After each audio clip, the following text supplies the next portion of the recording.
நாம் வாழும் இடம், வாழும் மனை, வாழும் குலம், வாழ்க்கை துணை, குரு, நோய் இவைகளெல்லாம் ஒருவனின் கர்ம வினைகளுக்கு ஏற்ப அமையும் என்று சாஸ்திரம் உறுதியிட்டு கூறுகிறது. இப்பிறப்பில் நாம் நல்லது செய்து நல்லவராகவே வாழ்ந்தாலும் முற்பிறவி கர்ம வினைகளுக்கு ஏற்ப அதன் பலன்களை அனுபவித்தே தீர வேண்டும் என்பதற்கு கிபி 18ஆம் நூற்றாண்டில் நடந்த இந்த வரலாற்று சம்பவமே ஒரு முன் உதாரணம். பகவான் ஸ்ரீ கண்ணனையே இரவும் பகலும் மனதில் நிறுத்தி வாழ்ந்து வந்தவர் ஸ்ரீ நாராயண தீர்த்தர் என்ற துறவி. இவரது சீடர்கள் ஒரு நாள் ஏராளமான பொன்னையும் பொருளையும் கொண்டு வந்து அவரது பாதங்களில் சமர்ப்பித்தனர். இவையெல்லாம் உங்களுக்கு எப்படி கிடைத்தன என ஸ்ரீ நாராயண தீர்த்தர் கேட்டார். அதற்கு சீடர்கள், குருவே, காஷ்மீரி கவி என்பவர் அதிகம் படித்துவிட்டோம் என்ற கர்வத்திலும் வாதப்போரில் அனைவரையும் வென்றுவிட்டோம் என்ற அகங்காரத்திலும் இருந்தார். அவரை நாங்கள் வாதப்போரில் வென்றுவிட்டோம்.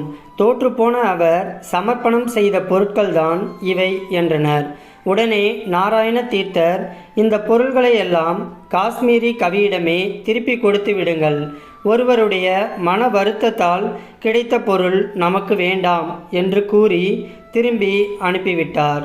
இத்தகைய நல்ல உள்ளம் கொண்ட ஸ்ரீ நாராயண தீர்த்தர் 7 ஆண்டுகள் கடுமையான வயிற்று வலியால் வேதனையை அனுபவித்து வந்தார். வலியின் வேதனை தாழாமல் தன்னுடைய வயிற்று வலிக்கான காரணத்தை கேட்டு வர ஊரில் அருள் புரியும் ஸ்ரீ கிருஷ்ண பகவானை நோக்கி வலி மிகுதியால் கண்ணீர் விட்டு அழுதார்.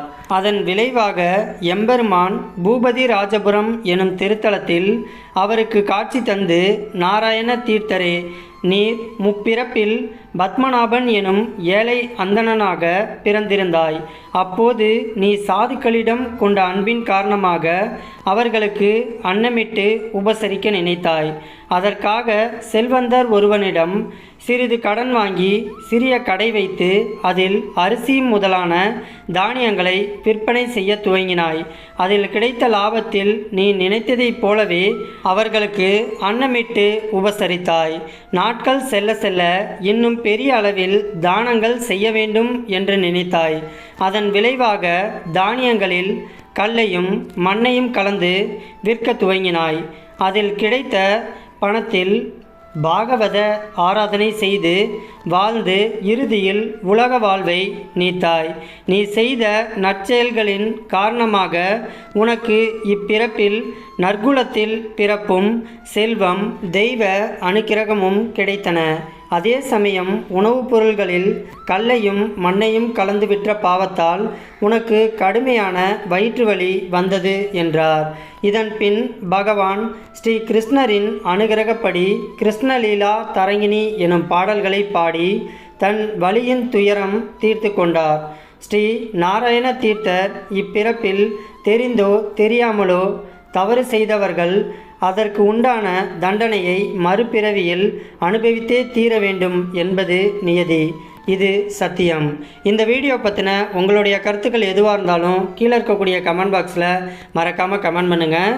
இந்த வீடியோ பிடிச்சிருந்துச்சு அப்படின்னா இந்த வீடியோக்கு ஒரு லைக் பண்ணிவிட்டு உங்கள் ஃபேமிலி அண்ட் ஃப்ரெண்ட்ஸுக்கும் ஷேர் பண்ணிடுங்க. மறக்காமல் நம்ம சேனலை சப்ஸ்கிரைப் பண்ணிக்கோங்க. தேங்க்ஸ் ஃபார் வாட்சிங்.